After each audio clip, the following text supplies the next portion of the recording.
Welcome to Beyond Sunday, the King of Kings podcast, where we dive a little bit deeper into our sermon series and see what we're taking beyond Sunday.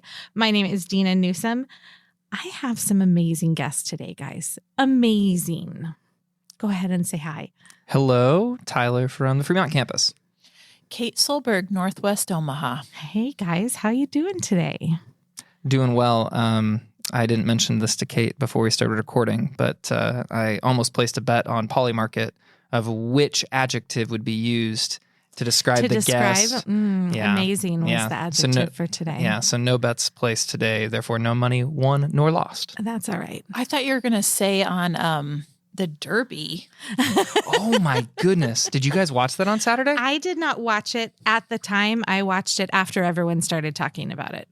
Incredible. Then I was like, yeah, those things don't happen, I feel like, anymore. Everything's very predictable. Do you know the winning horse has lineage that goes back to Secretariat? I know that now. I know that now. Yeah. Because you told me.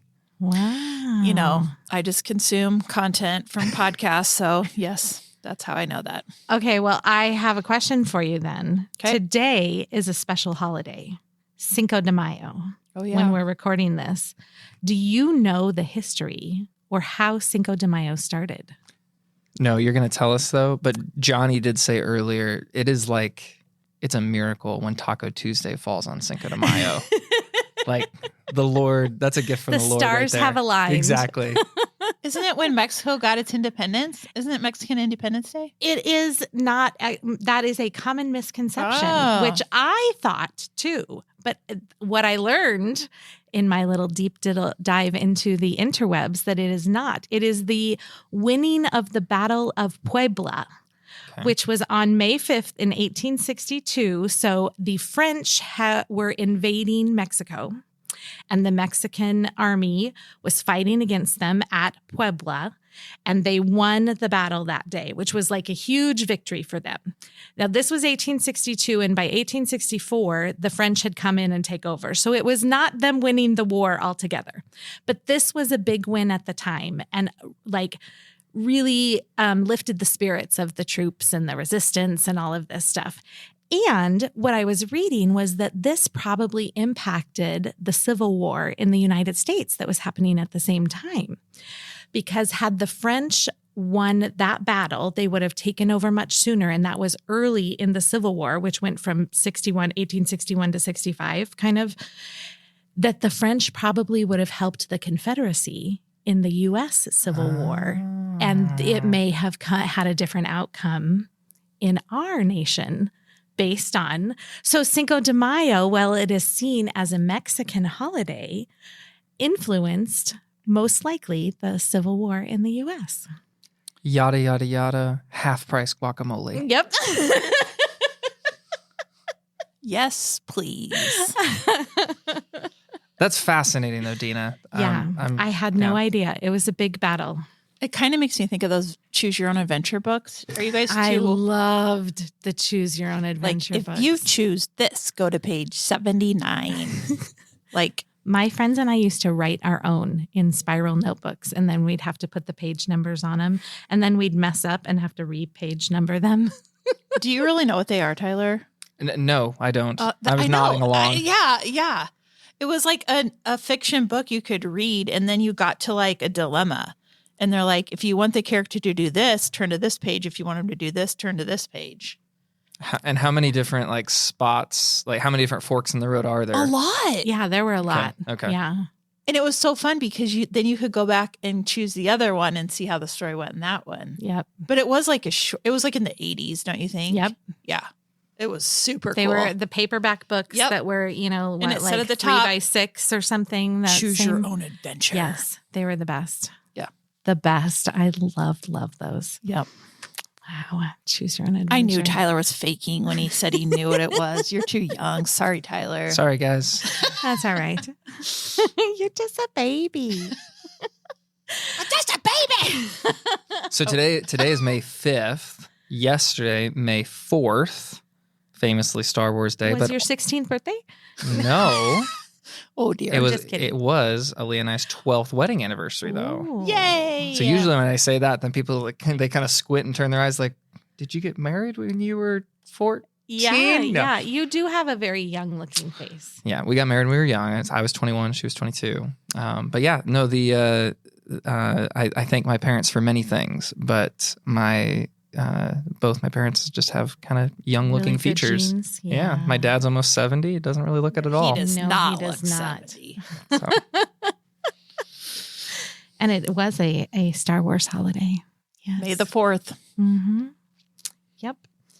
All right. So this week we kicked off a new sermon series called Let's Go. Let's Go.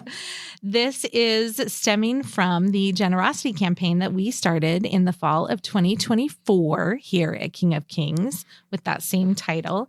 And Pastor Greg Griffith has taken us through this message series. What are you guys taking beyond Sunday from this week's message?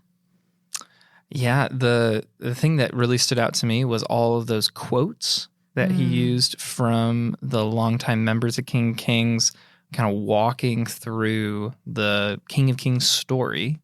And I was reflecting earlier today that in some ways, like every Christian church kind of has like the same DNA in terms of we're called by God to be his children, adopted by grace, and then to go and make disciples. But in another sense, like every church kind of has its own unique identity and like what makes it tick and values and DNA. And like, it's just really neat to see that courageous, relentless pursuit in the King of Kings DNA from the very beginning and like reminding us of that story. Like, yeah, that is who we are. That's what I'm taking beyond Sunday. Yeah. I liked how Gigi started off with Gigi's always good with putting words together. A dream becomes a vision when a moment is caught. And A movement is caught. thank you. Movement is caught. You're right.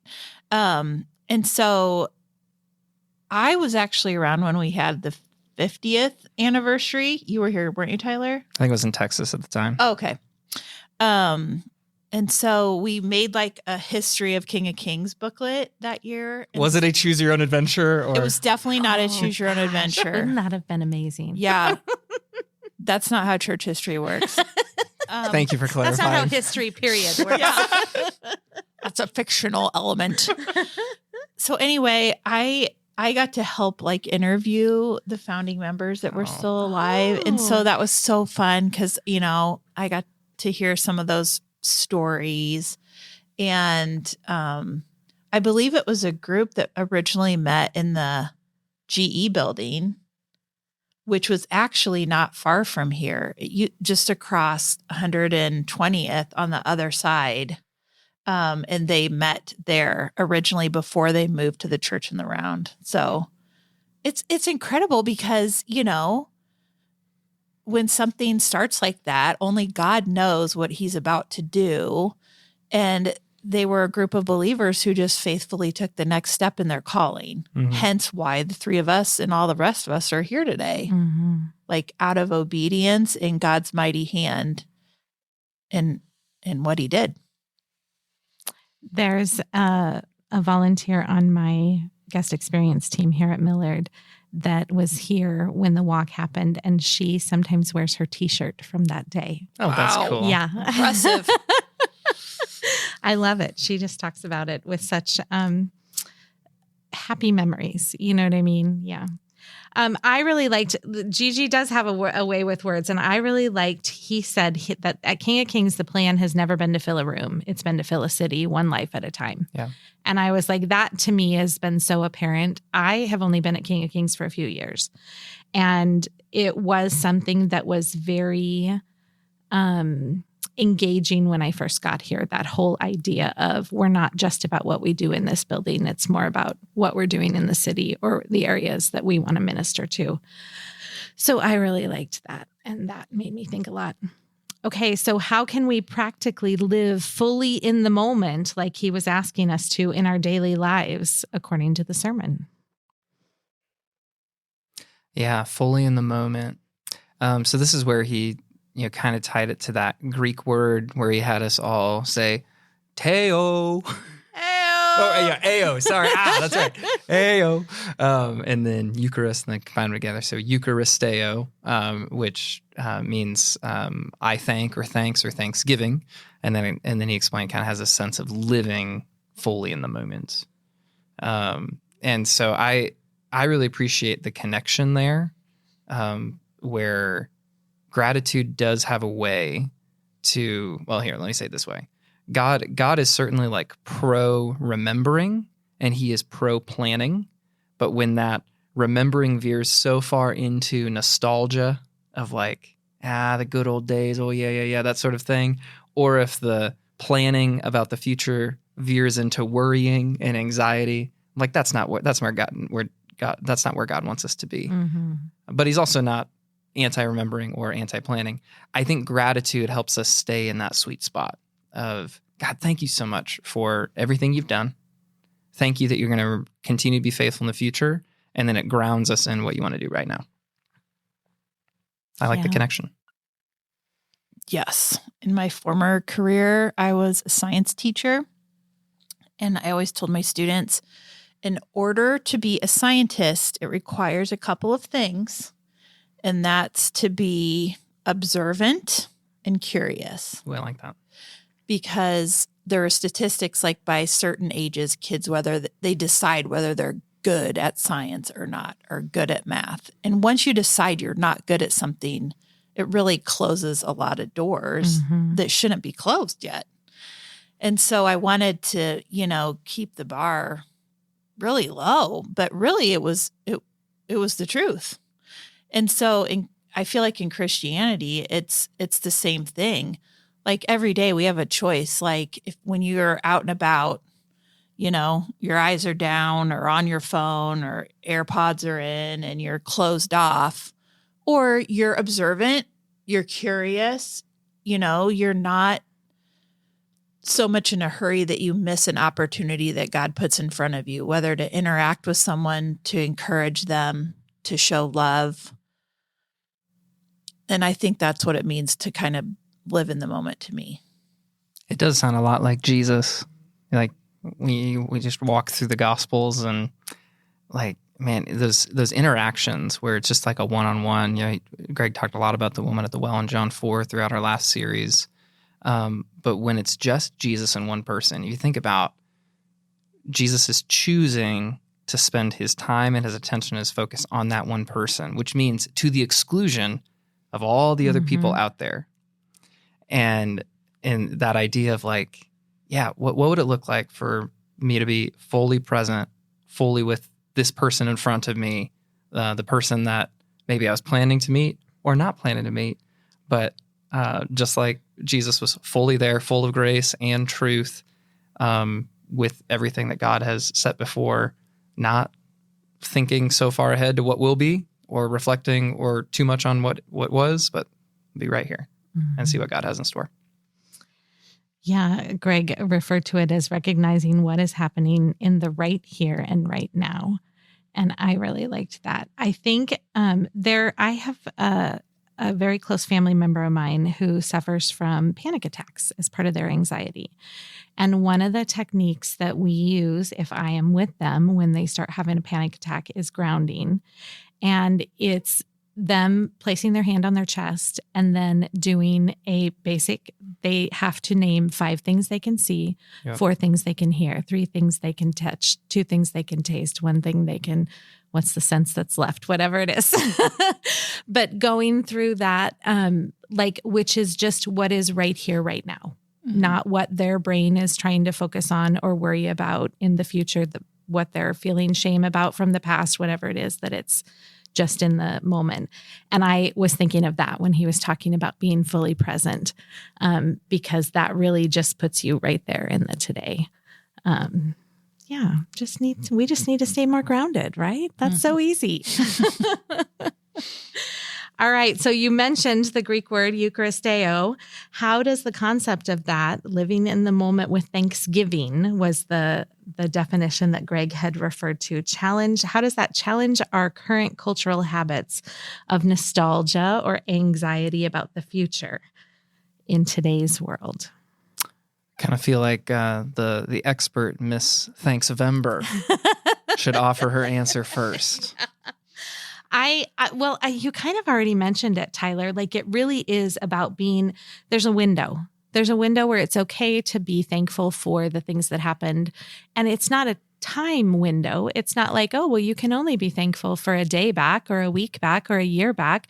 You can be thankful for things that happened 20 years ago, but you can't become so focused on them of like you said, the good old days, or that's what I long for. And there's a window moving forward of what you can be anxious or concerned or planning for, but not so focused on that.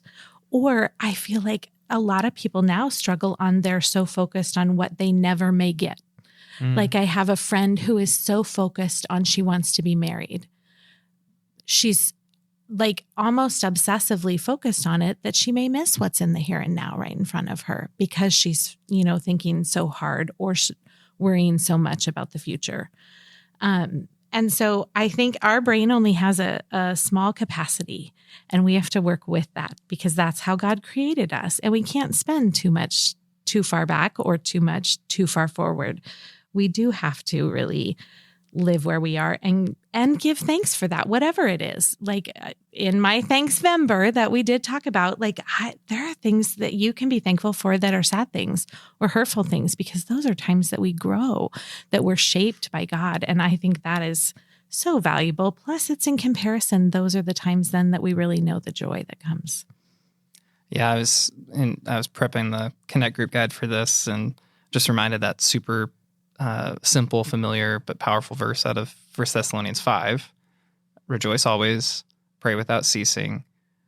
Related to this, give thanks in all circumstances, not just the ones that we feel really good about. But there are always reasons to give thanks, even when things around us are not looking great. And then he follows it, give thanks in all circumstances, for this is God's will for you in Christ Jesus. If it's God's will for us, we just need to do it. But that means that there's really good reason in every season I didn't mean for that to rhyme. Sorry about that, Kate. You're a poet and you didn't know it. Yep.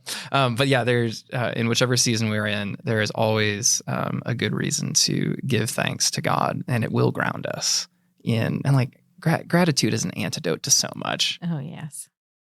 Agree. So how does the story of the paralyzed man in Luke 5 that Greg mentioned, how does that relate to the culture of King of Kings? And how does it speak to you?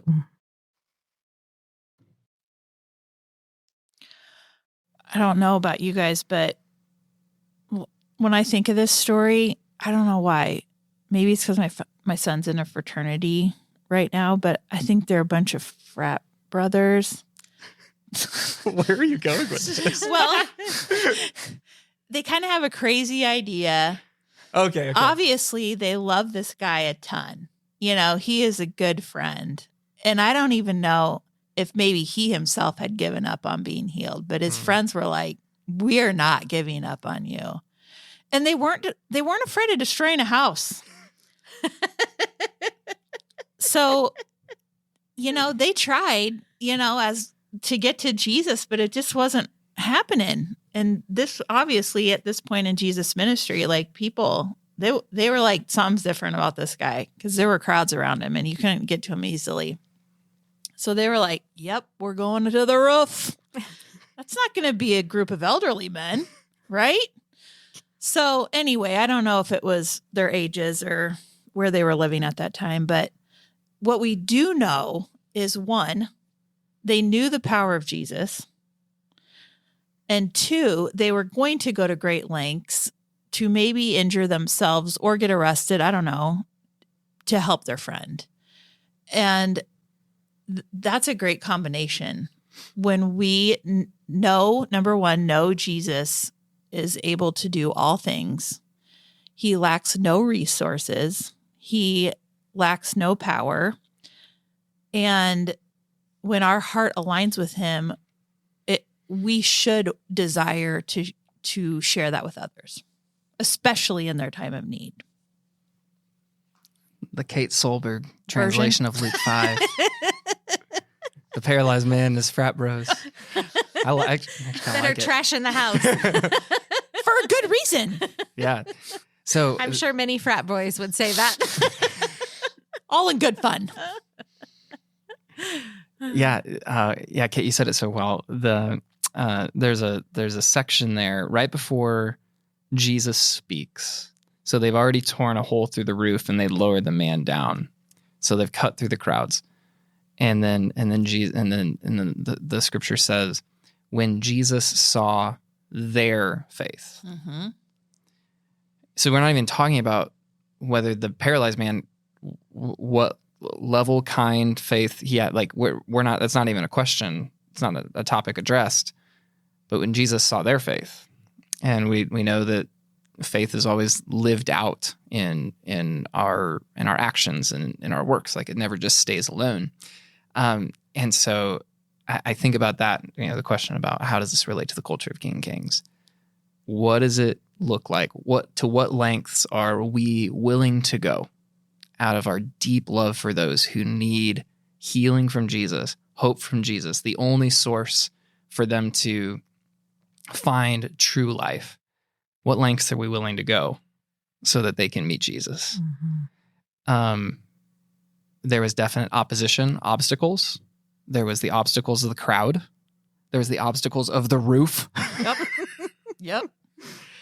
And then as the passage goes on, there's the not just obstacles, but the opposition of the religious leaders too. And there is a dynamic of that when we are focused on relentlessly pursuing those who don't yet know Jesus, because we know that their greatest need is Jesus, there's going to come voices and criticisms from those. It's like, that's not how you're supposed to do it. Yeah, you can't color outside the lines like that. And of course, we always want to remain humble, teachable. If there's anything that is off within us, then we need to be aware of that. But I don't ever want, if I'm going to be accused of anything in ministry, let it be that we did everything short of sin to reach those who don't yet know Jesus. And that when King of Kings has been at its best, that's how we've operated. And that's why when the values got crafted 10 some years ago, courageous was one of the 4. It's like, not a lot of churches are known for their courage. We want to be that kind of church. So I worked for a very long time at another church here in town, and I would hear things about King of Kings. And I probably would have called some of them crazy, not necessarily courageous, or like, what the heck? Like, how do they do that? But not a single thing that I heard was like, why are they doing that? It was a how, or how did their people get behind it? Or how are they going to implement that? Or who said they could do that? God did. That's how. But the word I would use is bold. Like that was what I always thought of, which in many ways means courageous when you're following the plan that God is laying out for you. And like you said, just wanting to get other people to know Jesus.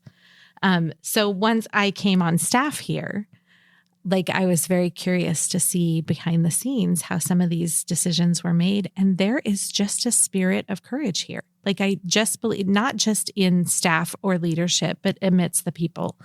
Well, why can't we do that? Let's just make it happen. And that's amazing to be a part of. So yeah, I think that's definitely present at King of Kings. Not thinking about not fretting about the future. It's important to note we don't have any sort of special access to the mind of God. Right. It's not like, the moment you step into a church staff scenario and you get a little more time with Pastor Greg and Pastor Zach, then you really get the behind the scenes. Like we get the code breaker card that, right. Lets us give more insight. Nope. we stand on the word of God. We are filled with the Holy Spirit. and we follow where God leads. And so even like these guys in Luke 5, they didn't fully know what this was going to look like, which actually, maybe your frat analogy is really good, right? It's like, let's just see what happens. Yup. And, I think about I have the blessing of serving at our Fremont campus. And a month ago, Pastor Zach and then Christy Webb, our associate director, and then Matt Rosso, who's the former congregation president of Good Shepherd, now King of Kings Fremont. But we all did a podcast like talking through the story, sharing the story of kind of how we got to this point. And I would say very few people, actually probably no one, would have been able to say in summer of 2024, all right, guys, if we do this, this, and this is where we're going to be come May of 2026. It was like, here's where we see some possibilities. I think if we, it's a vision that we're putting forth, but it's like vision is never 2020 clear. It's clarity is in the faith that operates, and then we move forward together in courage, following, godly principles, doing things the right way, but not being dispelled by the fears that are within us or those without. And then now we just get to be a part of this beautiful story. We've had 20 baptisms in the last 6 months.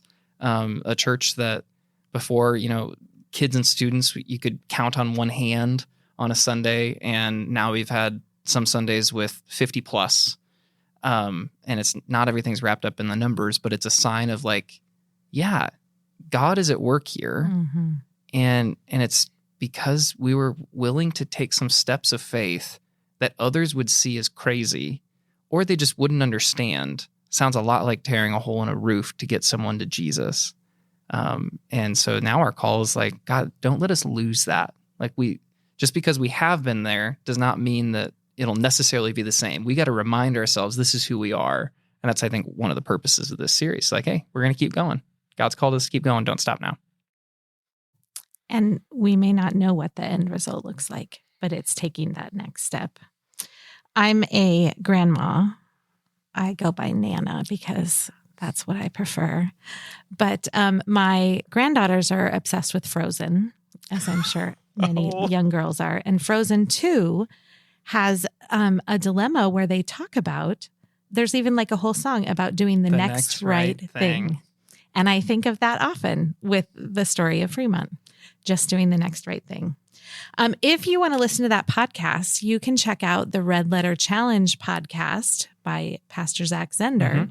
And it is the most recent episode, I think, maybe 2 back. Yeah. Well, and I think also if you're on this feed, they post our team posted on the Beyond Sunday feed as a bonus episode. Yeah. Yes, they did, because I almost listened to it twice.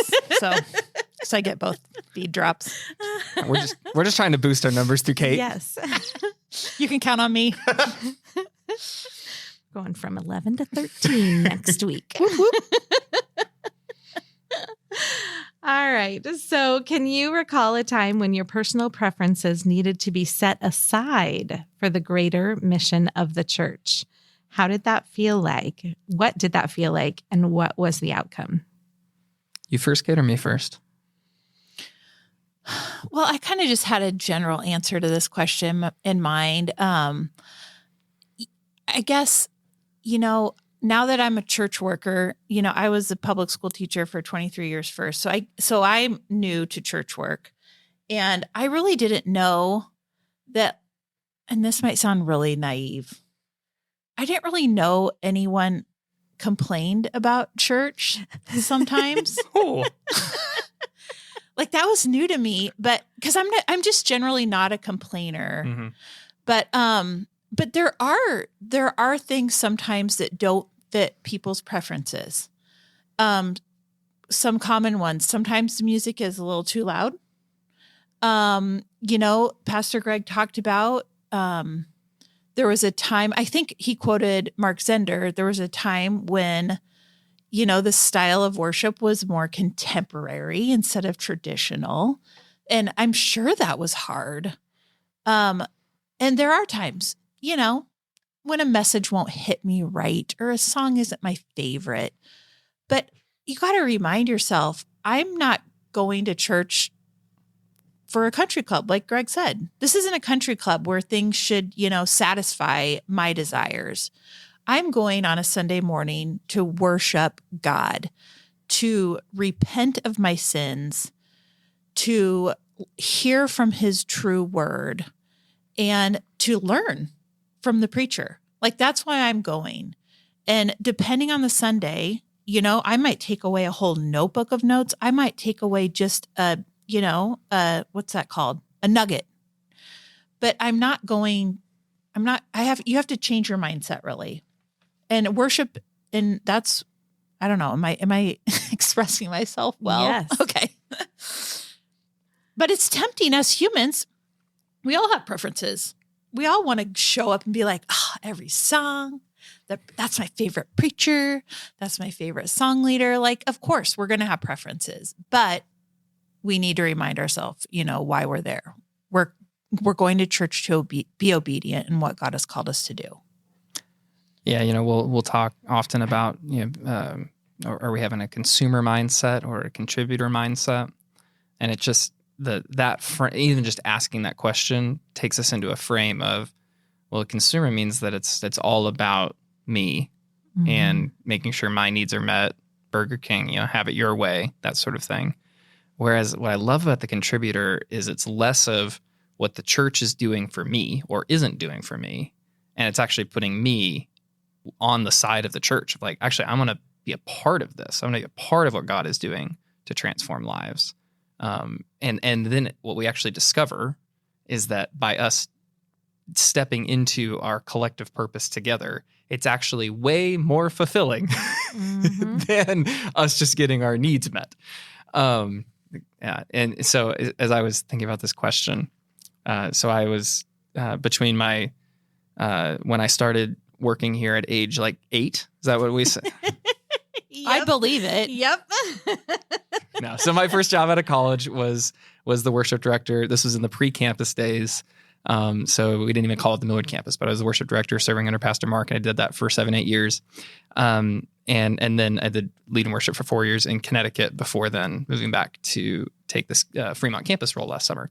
So now I'm a campus director, formally a vicar in our denomination, and then, Lord willing, I'll be ordained as a pastor here coming up. And so and you guys are also in the midst of internal job transitions. And so you're going to experience this too, where it's the dynamic of someone else is doing the job that I used to do, and they're not doing it right.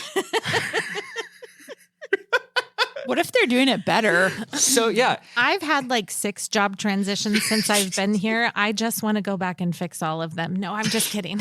No, but here's what I've noticed is one, where the Lord has us at a specific season is on purpose, right? So just acknowledging that.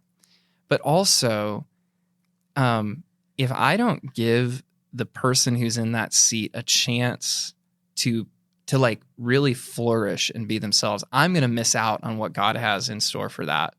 And so, I was terrible with group projects in school growing up, where I was just in the mentality well, if it's got to be done right, I got to do it, right? Terrible mentality, especially in the church.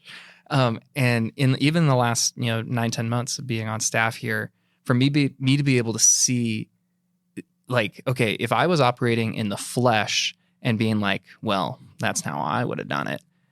Well, yeah, I would have done it differently, but look at all the benefits and the blessings that come about because this person who's uniquely gifted and called to this now is doing it. And so for me, it's a choosing to say, Lord, thank you for expanding and blessing. You've transitioned me into this role. You've put X, Y, and Z in these roles, and they're doing spectacular in serving you and serving in the church. And it's going way better than if I'm going to fool myself into being well, I got to do it. I read in a blog once, someone that said, if you don't like something about your church, think about how God is using that to help all the other people who do like it. And it was kind of mind-opening to me because there's certain things that I didn't like, a certain music choice or a sermon that doesn't hit, or why are we doing this community engagement when we used to do this one, or we should do this one, or things. But God is working all the time, and he created us each so uniquely and so individually that we all like different things and we all have a different relationship with him. And how does each one of the things that we don't like work in someone else that it hits just right? It's like food. I don't dislike someone because they don't like the same food as I do. So why would I dislike someone because they don't like the same message series that I do or the same worship music that I do? Because God is using it all. He's using all of the different kinds of foods, even the yucky ones, to nourish our bodies. Even the eggplant. Even the eggplant, Kate. Even the eggplant. Even mushrooms. That's my I don't like mushrooms. I wish I did. They're really good for you. All right. So discuss how you see the mission of the church, both inside and outside its walls, unfolding in the next few years. What's on the horizon, do you think? Yeah, we spent the 4 weeks after Easter talking about my 4. And I think what I see happening, again, Lord willing, if we press in and we say, yeah, this is not just, it's important to me and it's important to us. I just can't wait to see the vision realized where we here at each of our campuses at Pizzas with Purpose and Baptism Sundays and in prayer times during the service of someone giving testimony of I was that paralyzed man on the mat and I could not help myself. And this person at the Northwest campus, this married couple at the Millard campus, they prayed for me. They loved me. They included me. They invited me. And I discovered a life I didn't even know was missing. I'm praying and putting all to bring it back to the betting thing at the beginning, but all my eggs in that basket of Lord, you're not done transforming lives. If anything, it's only begun. That's what I see coming on the horizon. Yeah. Right now, I'm most excited for Fremont having VBS. What? I think I've asked Christy 4 times, what's your registration? Just because I love it so much. And I just have seen how God grew my own kids' faith through this church. kingofkings.org/VBS. Register today. now. You can volunteer. That's what I was about. I'm how do I word it? No matter your age, there's a spot for you. Yep. But when Northwest first opened and my daughter was there and she was meeting, some of the people, and I remember someone asking her, when did you start coming to King of Kings? And she looked at me because she's never gone to any other church, and I was she's been here from the beginning. And I love that. I love that my kids I've watched them grow up here since they were babies. They were baptized here in this place. And I'm so thankful for that. And there's something about kids and their joy and learning about the Lord summer after summer, along with, the year round Sunday school and all that, but just seeing that joy. And I came to faith in 8th grade. And so I don't know, I just love seeing the seeds planted and grown up. So I guess that's what I'm most excited about. I am excited. King of Kings has a goal to plant 10 campuses in 20 years. So by 2043, we're hoping to have 10 campuses. Currently 3. I know, right? It's a lot. That's exciting to me. And I'm excited because I feel like this is a church that is not about... I wrote down, don't go to church, be the church. That's this phrase that people say a lot. Please still go to church because that's where your cup gets filled. And Greg mentioned, I think it's a verse, gosh, I should have written it down, from Hebrews. Yeah. I don't know if you know, that's actually like the core verse when we talk about connect groups, where it talks about getting together and encouraging each other. Yeah. Hebrews 10 something. Yeah. To Spur one another on and loving good deeds. Yeah. Yes. That community is important. I think during COVID, a lot of people stopped going to church and thought, well, I do fine watching online, or I do fine not going to a physical building. It is still important to come together and be a part of that physical body of Christ, but that we're looking at outside of these walls, which goes back to what I said was the first thing I was taking Beyond Sunday, where Greg said the plan has never been to fill a room. It's to fill a city, one life at a time. And really, it's to fill many cities when we start talking about that. And that's exciting, very exciting. So something I learned after looking at that verse earlier this week, so the verb spur one another on, we don't use that verb very often in English, but in the Greek, it has a like a sense of like provoke. Like it's much more intense. Stop poking me, Kate. Sorry. Just trying to spur you on. Am I going to have to talk to HR? But that's what a spur is. Like you put it in the side of a horse. Totally. Yeah. But what I really appreciate about it is like it's more in your face is too strong, but it's more in your face than I think we're comfortable being. Mm-hmm. And so it's more audacious and it's more risky, but it's because it's also worth it. And so let's in a God-pleasing way provoke one another to the things that God's called us to. Well, it's like Greg talked about, instead of talking about your allergies and the weather, to talk about what you're doing for Christ, of how you're encouraging each other for that. Yeah. All right. So next week, we have one more question. What is your final takeaways? Final takeaways. I'm just thinking about it's a 3-week series, and we are talking a lot about King of Kings as a church, but ultimately we don't want to be so like navel gazing that it's like, look at us, pat ourselves on the back. Like, why is this important? It's because this is God's mission. This is Jesus' mission. This is going and making disciples of all nations. And so if we're saying be a part of what God's doing in His church, it's because God is the one who's acting and making a difference and on the move. Let's go. Let's go. And be a scientist or a Christian. Be observant. Be curious. That's how you engage people around you. Just do it. Just let's go. All right. Thanks so much for being here this week, guys. Next week, we will see what week 2 of Let's Go brings us. Thanks. Have a great week. And until then, let's keep living our faith beyond Sunday.